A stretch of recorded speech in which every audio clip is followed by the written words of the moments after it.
Okay, so let's begin. Today is the second session for our time together, where we're reviewing the South Korean healthcare system, IT systems, management systems, and particulars about academic medical centers, clinics, and all that. So it's a lot in a short period of time.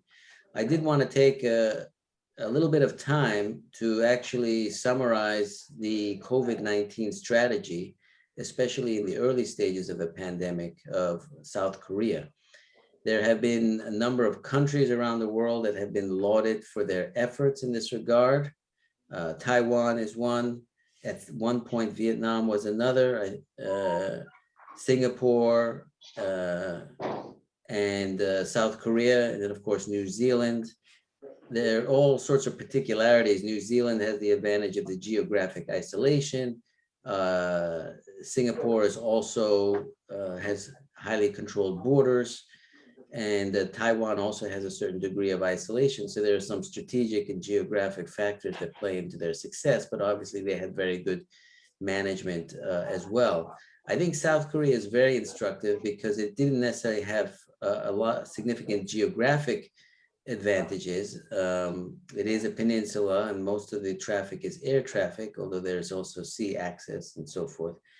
So it's still fairly open to the world. And the other interesting thing about South Korea, if you recall, as the epidemic was starting, South Korea was quote unquote one of the worst countries. This was even before people really realized what was happening.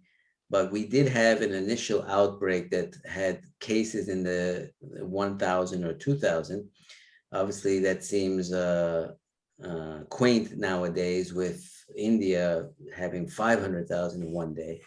So, and that was the Daegu outbreak with the religious organization, and everyone was obviously put into emergency mode, and people were going to close off Korea, and our foreign minister went around pleading not to do that and that we were controlling things, and that really shocked the system. And it's always interesting to see how what is earlier a mistake or a problem or a challenge can become a real call to arms, and Korea ended up being, very good about the pandemic. So I will share some of these experiences.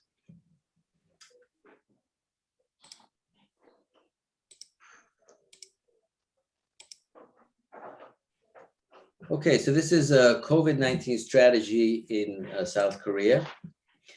And just to give a quick overview, most of you obviously know this very well. In fact, many people around the world know this by this point. But this is just a chart that places all viruses on a kind of framework where we have two dimensions. The horizontal dimension or horizontal axis is the transmissibility, which is given by a value R naught. And the vertical axis is given by the fatality rate. And the new coronavirus, COVID-19, really ended up in this very sweet spot between highly transmissible and highly fatal, but kind of in between, because as many of you know, there's an inverse relationship between the two. So more transmissible is generally less fatal, and more fatal is generally less transmissible, an inverse relationship. But the COVID-19 was kind of right in this spot.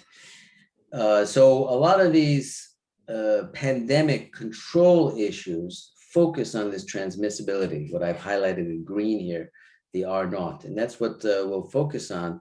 And I want to break that down into the different measures in a logical way, and see how Korea optimized different parts of the factors that deal with transmissibility.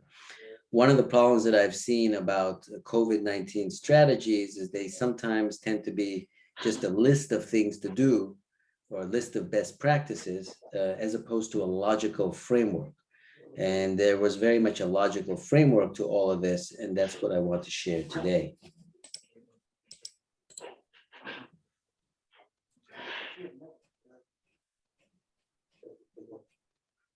I think somebody has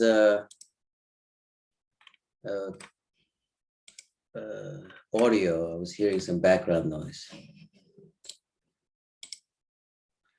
Okay, so let's focus a little bit about R naught. Initially, SARS-CoV-2 was considered to have an R naught of between 2 and 2.5, which, as you know, is the number of people that get infected from a first case. So if the R naught is above 1, then you have exponential growth. Obviously, with larger numbers, that becomes faster. And an R naught below 1, you eventually get an exponential decline. But this is the basic reproduction number, the R naught. And so the effective reproduction number is what we want to get, and we want that to be less than 1. And when people get immunity via infection or vaccination, or we can control that spread, then we have the R may decrease over time. So there are two factors that relate to the R naught and the R in general. One is the intrinsic factors related to the virus itself, the nature of the virus. And that means that the R, which we've seen with the Delta variant, for example, might change with mutation. So the intrinsic factors relate to the nature of the virus. Then we have the extrinsic factors, which relate to the nature of the population. And this is where policy and cultural aspects play, obviously, a very important role. So the R changes with the situation, if you will. And here I show a big crowd of people, which will obviously make it easier to spread. And those are what we call the extrinsic factors. So on the intrinsic side, we're talking about how is it transmitted, how long is it viable, and what is the incubation period, are the three major points that relate to the intrinsic factors. The extrinsic factors are defined by an equation, and I apologize for a little bit of the mathematics, but as I said, I wanted to present a logical framework and outline the Korean approach in terms of this logical framework. And that equation is the beta times the tau. And I will explain what those numbers are. So the beta is the number of infection-producing contacts. So obviously in a crowd like this and people not masked, that will be a very high beta. So social distancing and protective measures such as masks influence the beta. A lot of people focus on this beta, but as you know, it's one factor in this extrinsic factor equation. The other factor, which is sometimes less, how should I say, less tangible. Mask is something you hold in time in your hand, but that is the tau, and that's the mean infectious period. And this is fascinating because that means that time, which is very intangible, is an extremely important variable in this.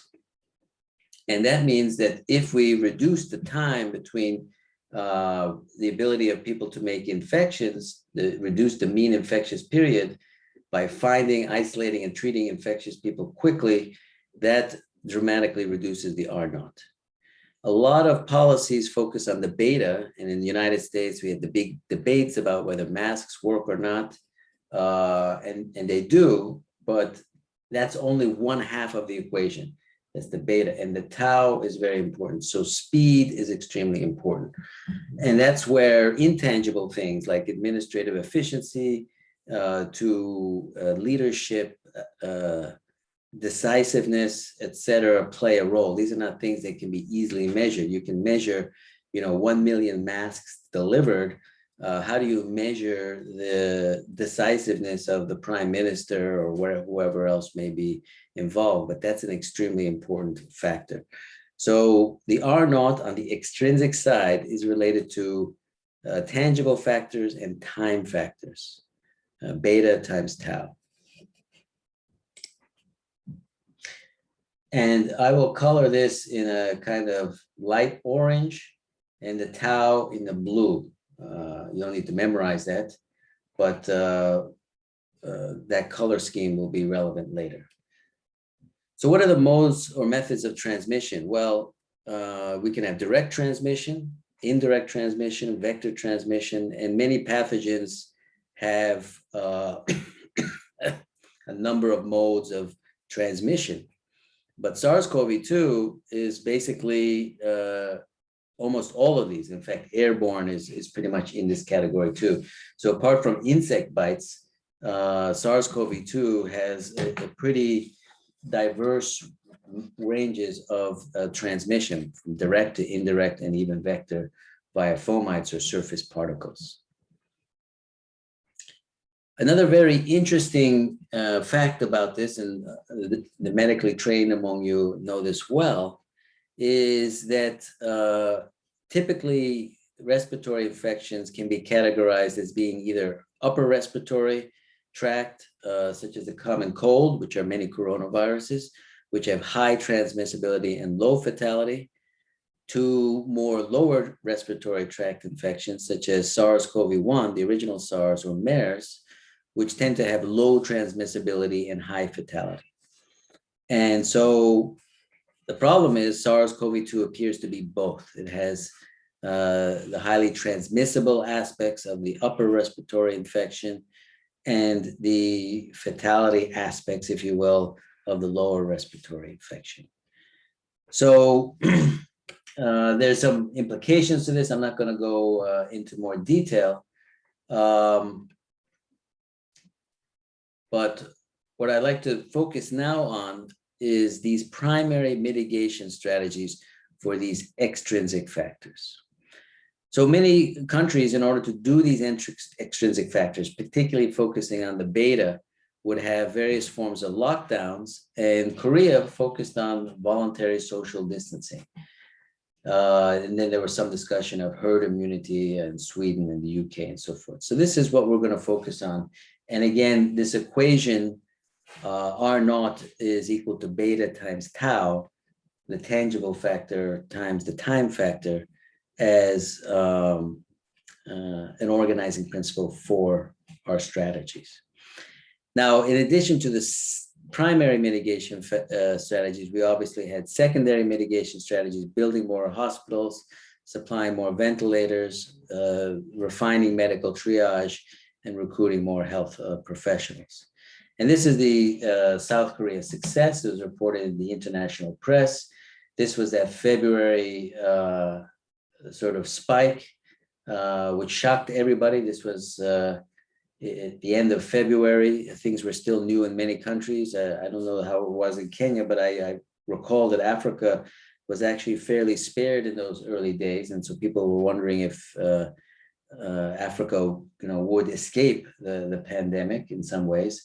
So this was very early on, but then since then, it has tremendously reduced this level. We're starting to get a little bit more cases that people are worried about the Delta variant. So this is very concerning. And we've also been late in Korea on the vaccination issue. But in terms of these primary mitigation strategies that I'll be talking about, we were very successful.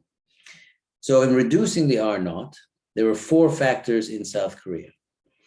And as I mentioned, intervene fast before it's a crisis.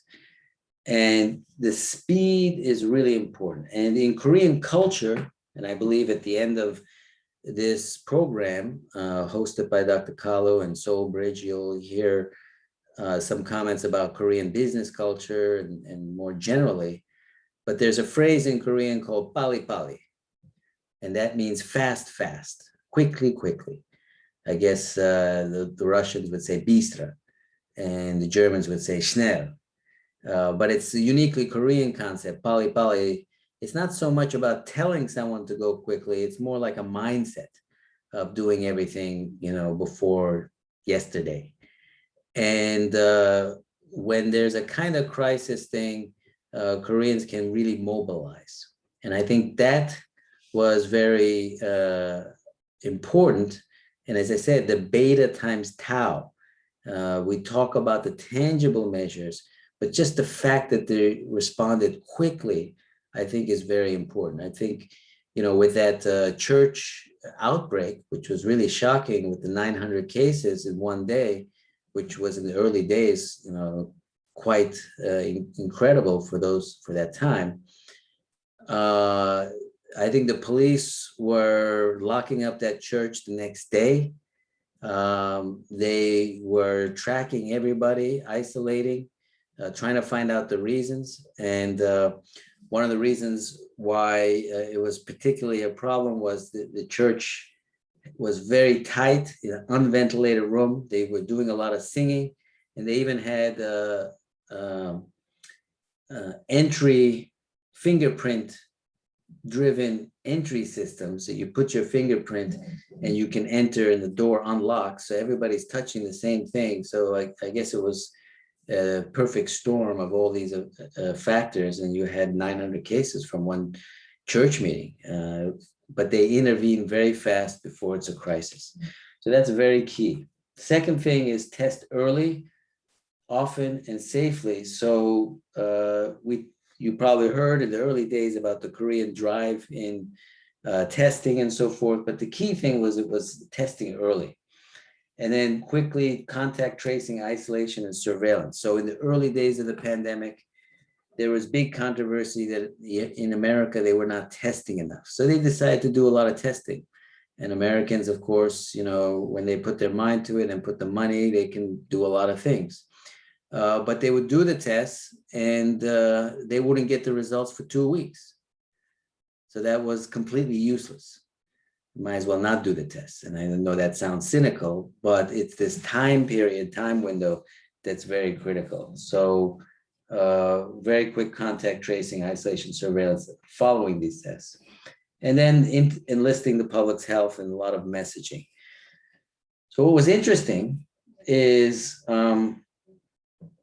there was actually pandemic training in December before people realized what was happening. So Korea had a very interesting experience with SARS, the first SARS in 2003.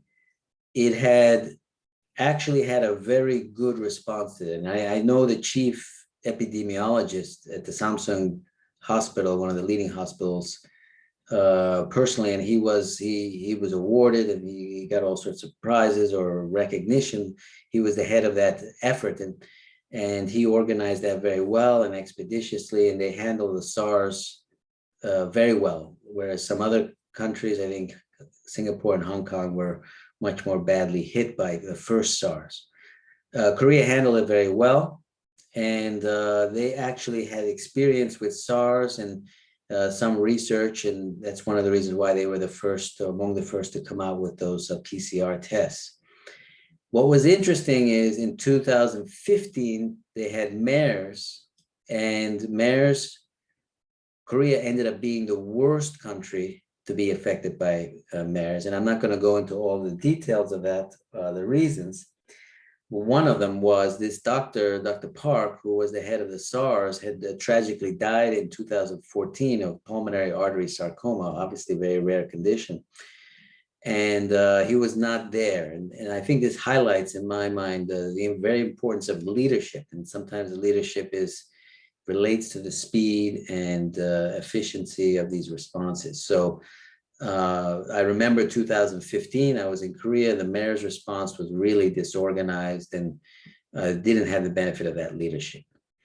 So they were already developing these coronavirus test kits in late January, and then you had the Daegu situation, that church, as I mentioned, with the 900 cases, and that really focused the mind, and they tested very early, in the early weeks, hundreds of thousands of tests, 600 testing centers, drive-through stations, walk centers, contact tracing. Obviously there are issues of surveillance state and so forth, but there's a lot of data there available that people can do tracing, whether it's credit card usages, closed circuit TV cameras and so forth that were leveraged for this purpose.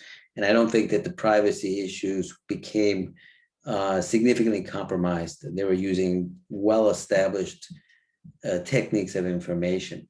Of course, that can be up for debate, but to the extent that it contributed to the public health, I think that did not become a political issue.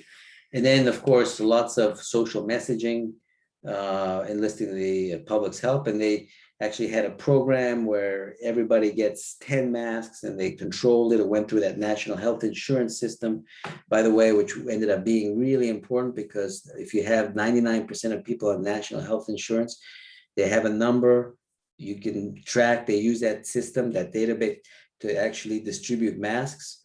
And I remember myself, I'm here in Korea with my wife, so we got 10 masks each.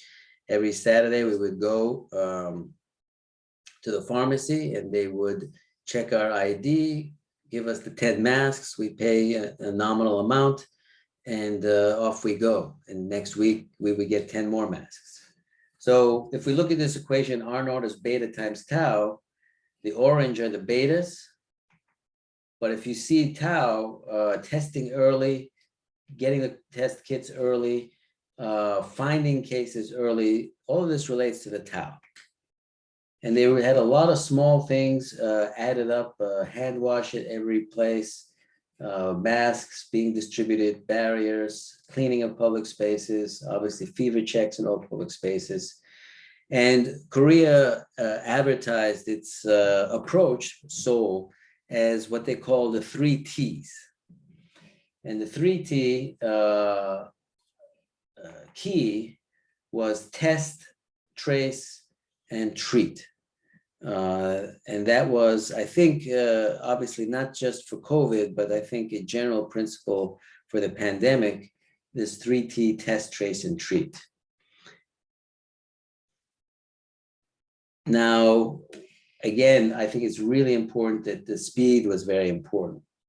Now, I've actually prepared my own framework that I think provides a little bit more detail on this 3 T's, and I call it the 6 T's.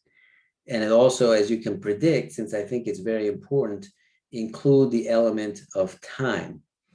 And so this is my equation for the 6 T's. The first one is to test.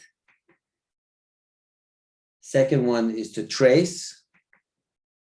And the third one is treatment. And that's the 3 T's that was the official policy of the Seoul government. And that's what they were sharing with other people around the world. But I think there are 3 more T's. As I mentioned, time is really important. So I think you should include that element explicitly because it's sometimes easy to just take it for granted. Oh yeah, let's do it fast. We need to do it fast. Well, what does that mean? How fast? But if you include it explicitly in your framework as another T, the 4th T in this case, then that's very helpful. So obviously more testing is better, more tracing, more treatment is better, but time is in the denominator. So time being bigger will obviously make this a smaller value. And then what I think is extremely important and also not always emphasized is transparency. And so there were these twice daily briefings by the government, and transparency is a multiplier, especially creative transparency. If you just say the same thing over and over again and send emergency messages, people tune out. So creative messaging, almost like using the best in marketing in the good way, not false marketing, obviously, but transparency. And I use the multiplication here. As you can tell, I like mathematics, but I think simple mathematics can be very powerful. So it's a multiplier. It's like what the military calls a force multiplier. So if you multiply these 4 T's by the transparency, you get the 6 T, which is, as I put it, trust. And then you have mutual trust among people, among government and the people. And that, of course, underlies what I think is the optimal societal response to a pandemic. So I call these the 6 T's. It builds on the 3 T's of the Seoul system, and I'm not saying that the Seoul system in Korea didn't include these other T's, but I think explicitly outlining them in this way is very helpful in organizing a comprehensive response to the pandemic specifically in terms of the external factors in the primary mitigation strategies. So test, trace, treatment divided by time multiplied by transparency equals trust. That's my summary of the COVID-19 pandemic response by Korea. And I'm happy to discuss. And as I mentioned, after the break, Dr. Won-jae Lee will join us around 3 p.m.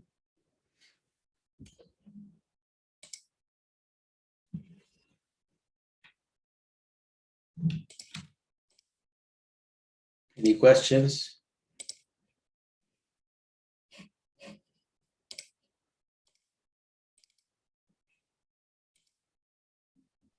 Yeah, thank you, Prof, for the very good presentation and an insight on the Korean situation with COVID.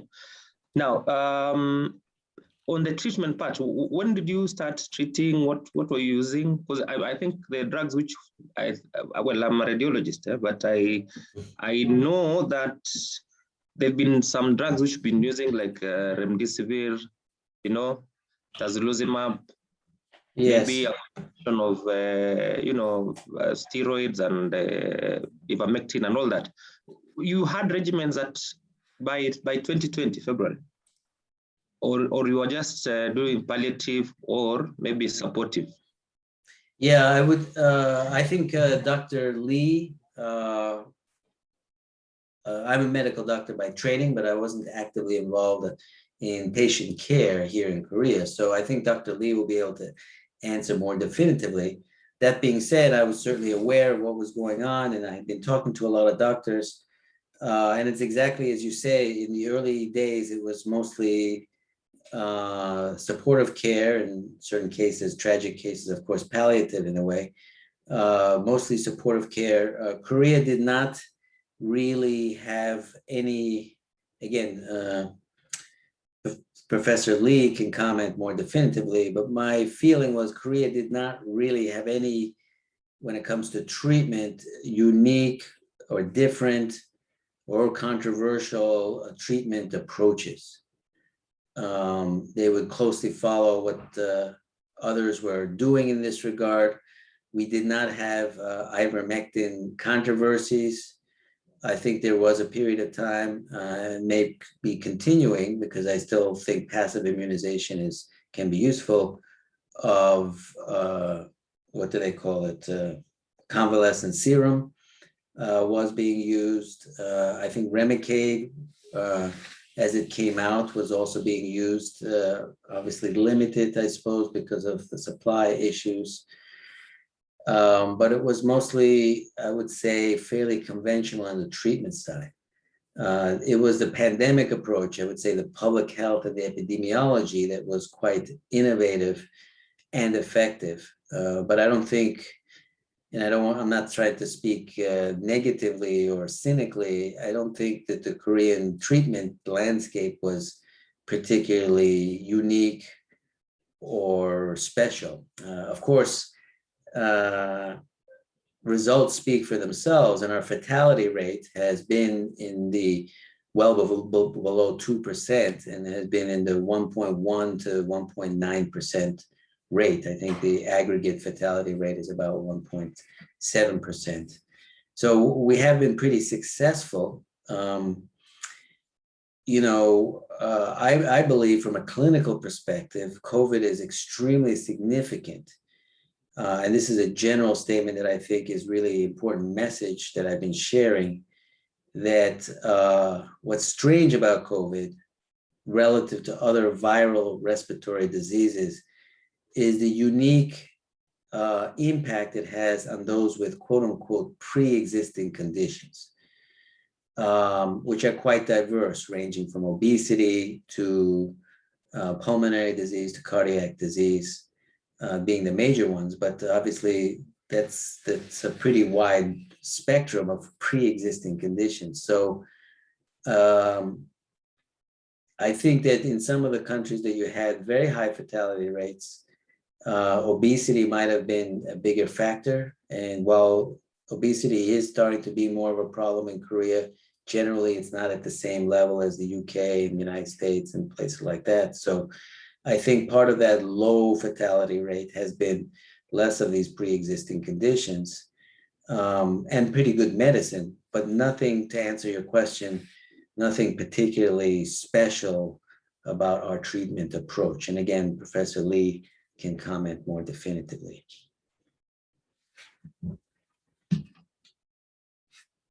Thank you. Yep.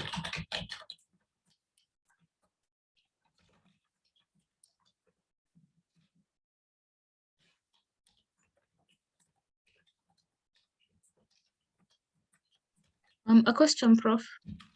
Yep.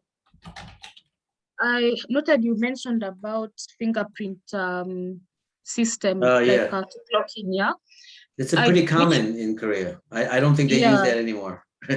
Okay, so what we use it currently in our hospital. Yeah. So what are you using as an alternative to?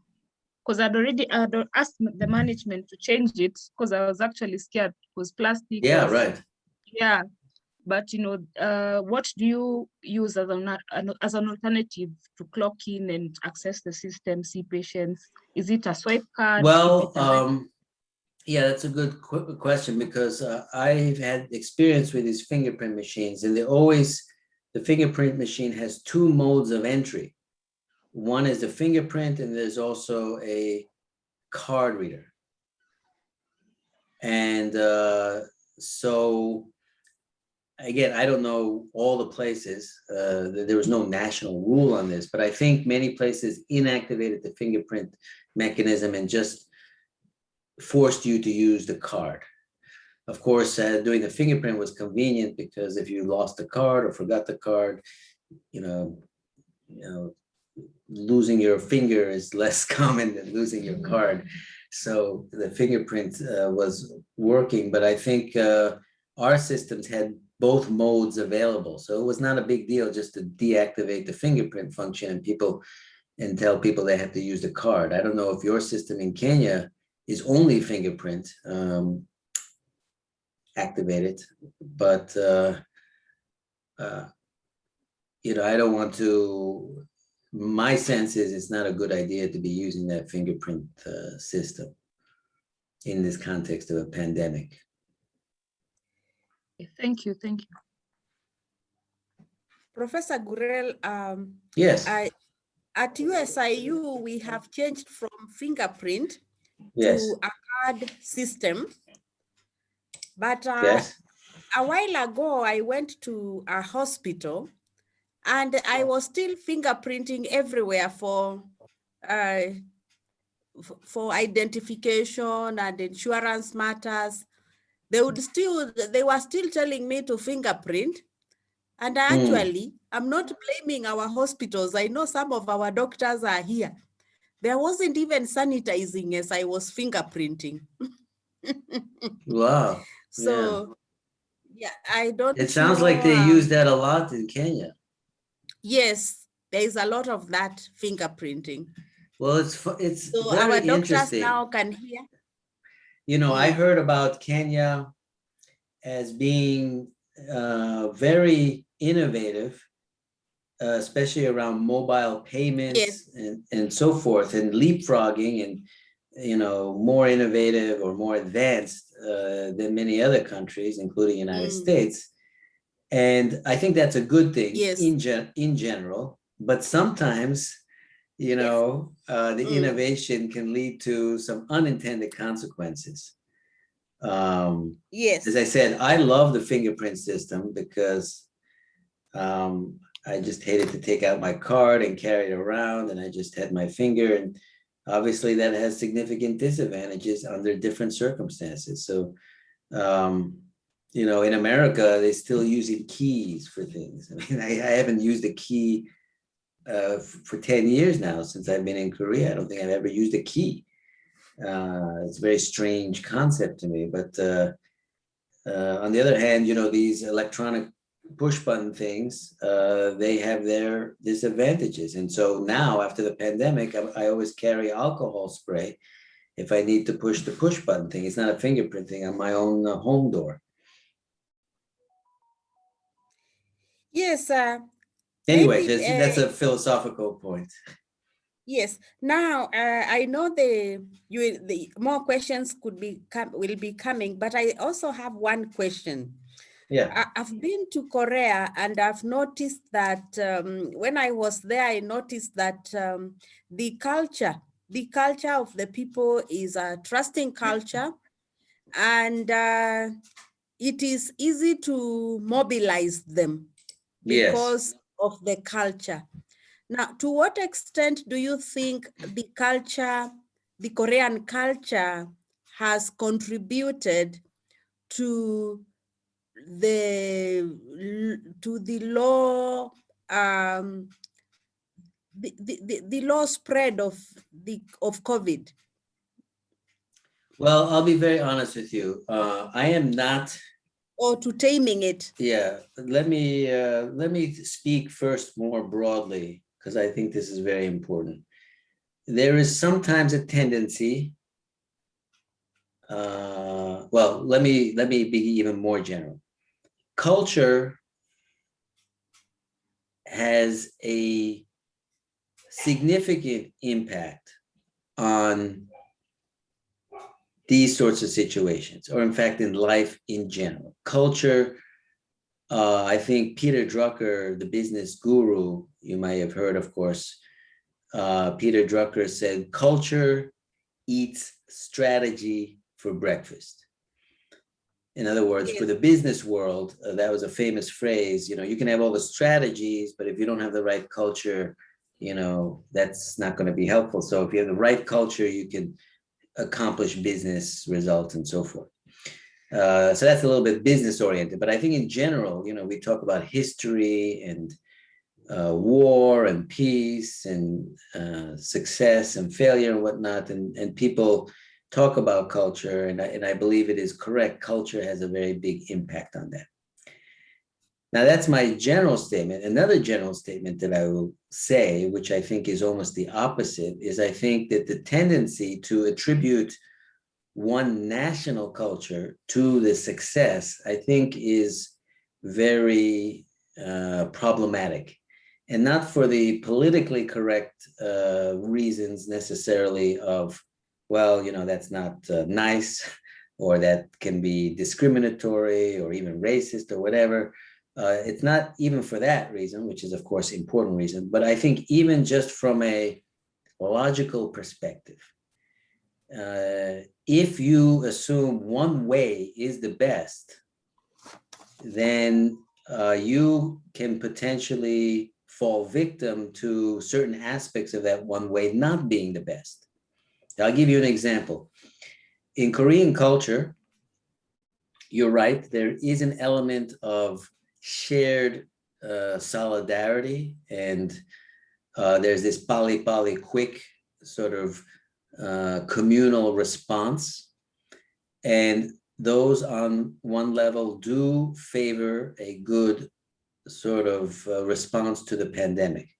On the other hand, Korean culture is very group oriented, and the concept of being alone is quite alien. You don't go to lunch alone. You don't even go to lunch with one person. You go to lunch with 20 people. And Koreans are always in groups. So that's one aspect of the culture, which, by the way, helps in the solidarity, right? But that's one aspect of the culture that's not good for a pandemic. In fact, when the pandemic first happened, I was really worried. I recognized the good aspects, if you will, of the Korean culture, but I also recognized there were some bad aspects relative to group dynamics and so forth. So I think that when people make judgments and say Korean culture is good for handling pandemic, or Kenyan culture is good, for some other things, I think that becomes problematic. My personal philosophy is we need to have a culture that takes the best of different places to accommodate different circumstances. And no one people, no one race, no one culture has a monopoly on the best. And again, this is obviously not just for philosophical, moral, and ethical reasons, which are important in and of themselves, of course, but even just for logical, practical reasons, that it's just implausible that one culture is the best. So that's a little bit of an extended reply, but I think that's an important point to make, Professor Linge. Thank you. Very good response, because there's no culture which is superior to the other. Yeah, and, that's right. All cultures have their progressive sides and also a bit of their downsides. That's right, exactly. Like everything in life, right? Yes, yes. So thank you. And the I best can we see- can, the best we Yes. can do is to try Yes. to accommodate and adjust to make as Yes. best as possible. And harness from as You much as harness- possible from the good aspects of the culture. Sure. Now that's very interesting that you say that, Thank you so because much. this program, Kenya, Chandria School of Business, etc., and Solbridge is part of the element of that. I encourage all of your participants to be looking for these good things about Korea, but and Yes. helping to incorporating, just as we can learn, some good things that are happening in Kenya. I mentioned the mobile payments and other innovations, and then bring something together that's even better than each of them separately. That's my ideal of human progress. Oh, yes, yes. So that we are contributing to the progress of each other. Yes. Thank you so much. There's a question on the chat. To what extent are preventive and promotive health prioritized in South Korea? Okay. I think I'm going to give two answers to this. One is very specific, and the other one is very general, that actually doesn't relate to Korea specifically, but I think is a very important point. The first answer is, I think preventative and promotion health is fairly important in Korea. I told you that there's actually an annual physical check that most, maybe not annual, but every 2 years, depends on the company, that most companies will pay for. And then after a certain age, I think 45, so it's not necessarily older, the National Health Insurance will pay for comprehensive checks and certain types of checks depending on age, like above the age of 65, bone scans, above the age of 65, the pneumococcus vaccine, and cancer screening and mammography. So certain things are completely paid for. In fact, I think some of those preventative medicine things, there are not even co-pays for some of them. So they're kind of required, actually. I don't know what the penalty is if you don't do those tests, but I remember hearing there was some penalty. We ended up doing these tests. But they are kind of required, and I think some of those, they don't even have copay.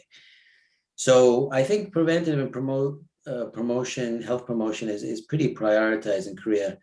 I still think we have a long way to go, given what I gave in yesterday's lecture about the wellness and the medical and how we're in a paradigm shift, and medicine is not just about acute care, and we're still trying to adjust for chronic conditions. But I think Korea is pretty good in that. And again, Dr. Lee, Won-jae Lee, can answer a little bit more specifically. Now, I want to make one general comment, which I think is really important.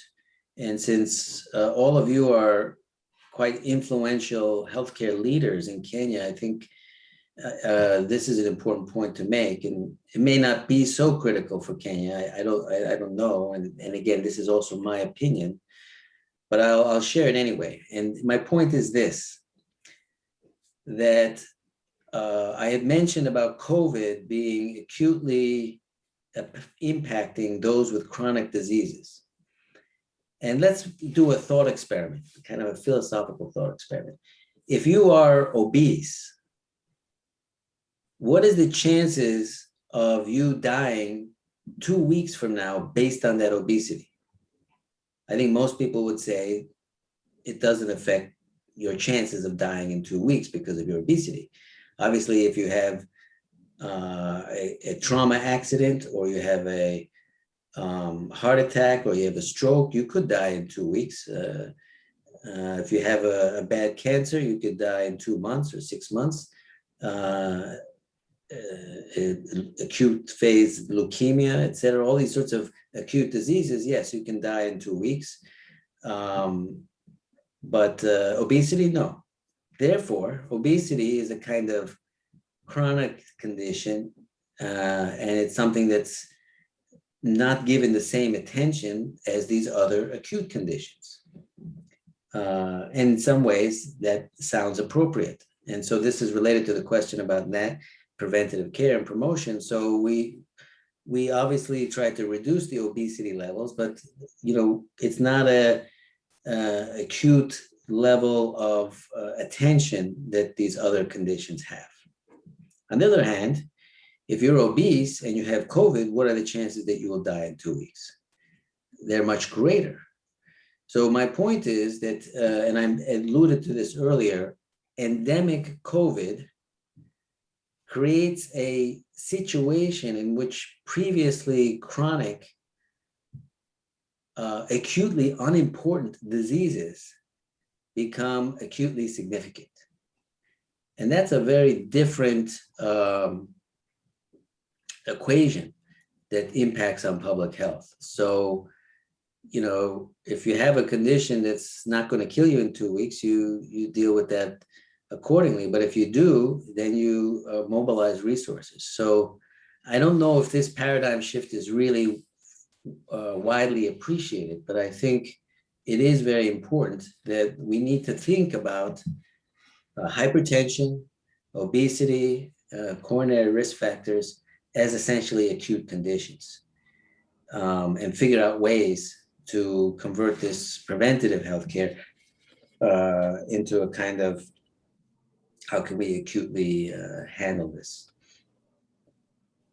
I do know some people, and I think it's reasonable that they heard about the obesity risk with COVID, and they went around about actually losing a lot of weight during this time period. And some people gained weight during the lockdowns and so forth, but there was extra incentive, let's put it that way. So this is not just imagination on my part. It's not just a complete supposition or conjecture.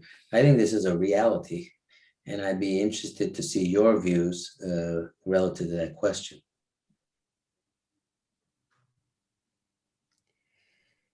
Or relative to that point.